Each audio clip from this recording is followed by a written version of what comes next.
आज आम पढ़ा संख्या 11 द्वारा विभाज्यता है। देखिए नियम प्रथम पढ़ा नियम कौन सी संख्यार युग्म और अयुग्म स्थानीय अंक मानकर समष्टिर अंतर जदि 11 द्वारा विभाज्य हुए तेबे संख्याटी 11 द्वारा विभाज्य हेबो हैला। तार अर्थ कौन से गोटे संख्यार जो अंक थिबो से प्रथमे आम कौन काढ़ा युग्म स्थानीय अंक मानकर समष्टि बाहर करवा तापरे अयुग्म स्थानीय अंक मान समष्टि बाहर करवा से मानकर अंतर आनिबा। गोटे उदाहरण देखिबा। उदाहरण 1 रे मु नेली 8600 केते 35 हेले एथिरे हम प्रथम युग्म अयुग्म को गार देखो केमिति करछि। प्रथमटा होछि अयुग्म संख्या कहीं 1 नंबर संख्या तापरे एटा 2 नंबर संख्या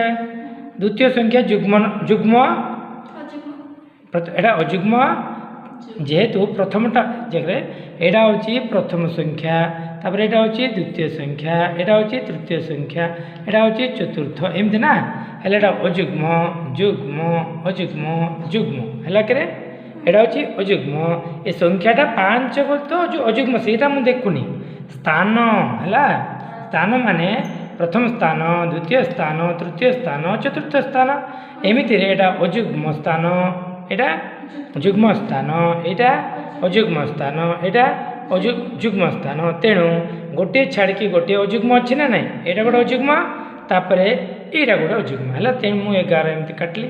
सेमती एटा गोटे युग्म स्थान 2 नंबर स्थान तापरे सीधा 3टा अयुग्म जे छाड़ दियो सीधा उतरे युग्म पड़ेगा एमती मुझे पड़े है। तार अर्थ देख मुझे काढ़ी अयुग्म स्थानीय अंक मानकर समष्टि इक्वल टू केमती काढ़ी देख अयुग्म स्थान कोटा रे बापा एटा परा 1 नंबर स्थान 3 नंबर स्थान तेणु देख मु गार काटी एमती 5 और 6 देख ये मुझे लिखली 5 प्लस 6 केते ना 11 तापरे युग्म स्थानीय अंक मानकर समष्टि युग्म स्थानीय अंक किए किए आउथरे संख्या आड़क आसवा यहाँ हूँ द्वितीय स्थान यहाँ हूँ चतुर्थ स्थान ये कहूँ युग्म स्थानीय नहीं कि तेणु देख मुझे गार काटी एमती तेणु 3 प्लस 8 एट्ले मुझे लिखी ना 3 प्लस 8 केते 11 तापर लिखा अंतर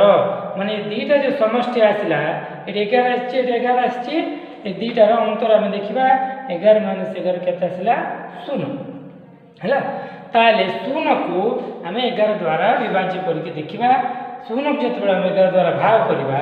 केते आसला 11 0 0 नहीं कि 11 0 0 माइनस करवा माइनस कला 0 आसला भाग से 0 आसला तार तो यहाँ कौन है विभाज्य हो जाए तेणु 0 माने जहाँ जहाँ को हम जहाँ अंतरटा नहीं कि ये अंतरटा 0टा 11 द्वारा विभाज्य होगा तेणु आम कह 8635 मध्य 11 द्वारा विभाज्य है। ठीक अच्छे पूराटा मुझे गोटे थर तुमको देखेदेवी ये पूराटा देखीदेल।